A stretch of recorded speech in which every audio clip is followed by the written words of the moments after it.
Dhe po nisim me ngjarjen e parë, po flasim për një zjarr të madh i cili ka përfshirë pjesën më të madhe të fasadës së pavilionit në provincën Jiangsu lindore të Kinës. Në pjesën lindore të Kinës është pikërisht kjo ndërtesë e cila ka një vlerë historike dhe shumë të madhe për këtë zonë.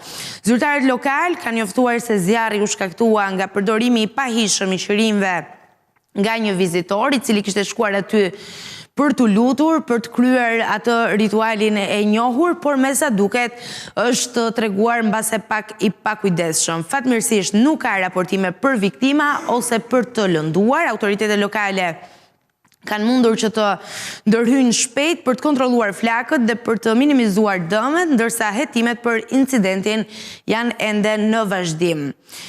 Paviljoni Wuchang është një ndërtesë historike dhe kulturore me një rëndësi të madhe për rajonin, është i njohur për arkitekturën tradicionale kineze dhe për vlerat artistike, duke përfshirë gdhëndjet e hollësishme në drurët dhe strukturat e tij të dekoruara me motive tradicionale. Paviljoni ka shërbyer si një vend adhurimi dhe studimi për shumë breza dhe është një simbol i trashëgimisë kulturore të Jiangsu. Humbja e pjesëve të tij patjetër që përbën një goditje për komunitetin lokal dhe dashamirësit e historisë dhe të artit tradicional kinez. Dhe edhe një herë ky incident i ndodhur edhe fatmirësisht i vendosur shpejt nën kontroll nga autoritetet na tregon se duhet të respektojmë me shumë përpikmëri të gjitha masat e sigurisë kur vizitojmë vende të cilat janë trashëgimi kulturore.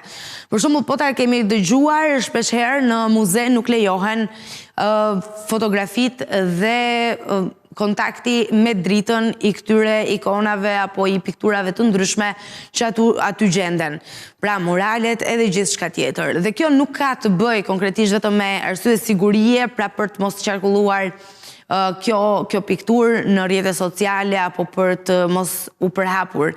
Gjithandej, është një metodë për t'i mbrojtur sepse ekspozimi ndaj dritës mund t'i dëmtojë edhe të sjellë dëme të shumta dhe patjetër për diçka e cila ka vlerë për historinë duhet të jetë në kontroll të plot dhe në kujdes të mirëfillt nga secili prej nesh. Nuk po flasim vetëm për autoritetet, nuk po flasim vetëm për ata që kanë përgjegjësinë institucionale për t'i mbrojtur, por secili prej nesh mund tregohet pak më i kujdesshëm. Dhe tani nuk e di pse ndërmend më vjen ai rast i famshëm në një muze në mos gaboj në Francë, ku vizitorët shkojnë për ta parë, ose në Rom, nuk dua të gaboj në këtë pikë.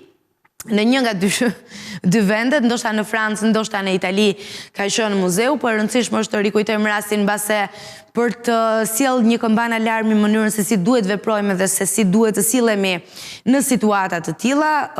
Dy turistë shkojnë dhe ulen në një karige e cila mëtej u thye dhe ishte një vlerë e humbur për të gjithë muzeun dhe për gjithë vlerën që përcjellte. Kështu që edhe një herë me këtë ngjarje ndodhur në Kinë, edhe pse mund t'i ngëllojë një realitet goxha i largët nga i joni, ju rikujtoj që t'jeni pak më kujdesshëm ose të jemi pak më të kujdesshëm kur bëjmë vizita në site të tilla që kanë një vlerë kulturore të madhe për një popull.